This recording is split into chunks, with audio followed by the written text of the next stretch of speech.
जिल्हा परिषद आणि पंचायत समिती निवडणुकीवरून मावळ तालुक्यामध्ये महायुतीला तडे गेलेले आहेत। भाजपमध्ये बाळा भेगडेंना कोण विचारतंय? भाजपचं कोणतंही काम असो थेट पक्षश्रेष्ठी मला फोन करतात अशी टीका राष्ट्रवादीचे आमदार सुनील शेळके यांनी भेगडेंवर केलेली आहे। भाजपचे माजी राज्यमंत्री बाळा भेगडे यांनी मावळमध्ये भाजपचा स्वबळाचा नारा देत उमेदवार जाहीर केले। त्यानंतर मावळमध्ये महायुतीतला अंतर्गत वाद चव्हाट्यावर आलाय। कोण विचारतो भारतीय जनता पक्षात?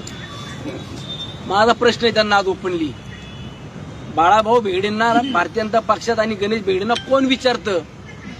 त्यांना जर विचारत असतील तर मला जिल्हा अध्यक्ष का फोन करतात, मला भारतीय जनता पक्ष प्रदेश अध्यक्ष का फोन करतात, मला मुख्यमंत्री मोदींच्या कार्यालयातून का फोन येतात? देवेंद्र फडणवीस साहेबांकडे तुम्ही पण येता, मी पण जात असतो, बघू कोणाला किती किंमत आहे। मग